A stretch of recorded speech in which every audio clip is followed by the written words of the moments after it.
Labirin aturan, mengapa birokrasi Indonesia justru menciptakan koruptor?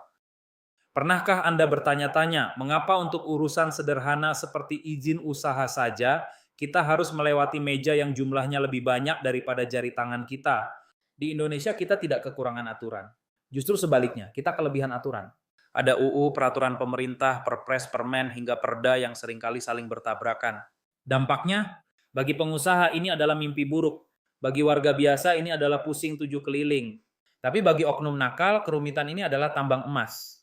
Hari ini kita akan membedah bagaimana aturan yang tumpang tindih bukan hanya mempersulit hidup kita, tapi justru menjadi karpet merah bagi suburnya korupsi di negeri ini. Fenomena hyperregulation. Mari kita bicara data. Beberapa tahun lalu pemerintah sempat mencatat ada sekitar 42.000 peraturan yang ada di Indonesia. Bayangkan 42.000. Masalahnya bukan cuma jumlahnya, tapi sinkronisasinya. Seringkali apa yang diperbolehkan oleh Kementerian A dilarang oleh Kementerian B, atau aturan pusat berkata boleh, tapi aturan daerah berkata wajib bayar retribusi tambahan. Contoh nyata, bayangkan seorang pengusaha ingin membuka pabrik. Dia harus mengurus IMB, sekarang PBG, izin lingkungan, izin lokasi, hingga izin gangguan. Di tengah jalan aturan berubah. Prosedur yang sudah dijalankan 6 bulan tiba-tiba dianggap tidak berlaku karena ada aturan baru yang muncul semalam.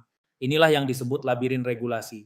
Semakin rumit jalannya, semakin besar kemungkinan orang akan mencari jalan pintas. Rumus korupsi, diskresi dan biaya ketidakpastian. Ada sebuah rumus terkenal dari Robert Klitgard, korupsi atau monopoli plus diskresi, akuntabilitas. Ketika aturan terlalu kompleks dan tumpang tindih, petugas di lapangan memiliki kekuatan besar bernama diskresi. Mereka bisa menentukan apakah dokumen Anda lengkap atau perlu ditinjau ulang. Disinilah muncul kalimat sakti, kalau bisa dipersulit kenapa dipermudah, atau Bapak mau jalur biasa 6 bulan atau jalur ekspres 1 minggu, bagi pengusaha waktu adalah uang. Ketidakpastian birokrasi adalah biaya. Daripada proyek senilai miliaran rupiah macet hanya karena satu tanda tangan yang tertahan selama berbulan-bulan, banyak yang akhirnya memilih untuk memberikan uang pelumas. Korupsi di sini bukan lagi sekadar keserakahan, tapi sudah menjadi biaya efisiensi akibat sistem yang rusak. Ego sektoral dan raja-raja kecil. Salah satu pemicu utama tumpang tindih ini adalah ego sektoral. Setiap kementerian atau lembaga seolah ingin menunjukkan kekuasaannya melalui aturan yang mereka buat sendiri. Ditambah lagi sejak era otonomi daerah muncul fenomena raja-raja kecil.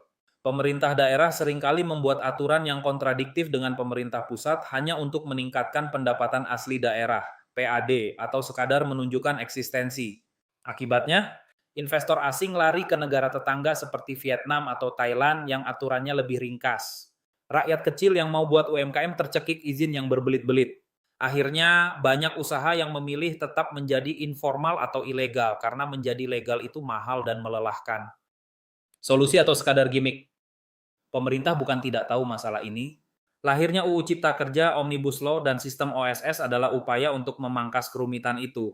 Tapi apakah masalah selesai? Ternyata tidak semudah itu. Mengubah aturan di atas kertas jauh lebih mudah daripada mengubah budaya pungli yang sudah mengakar di bawah.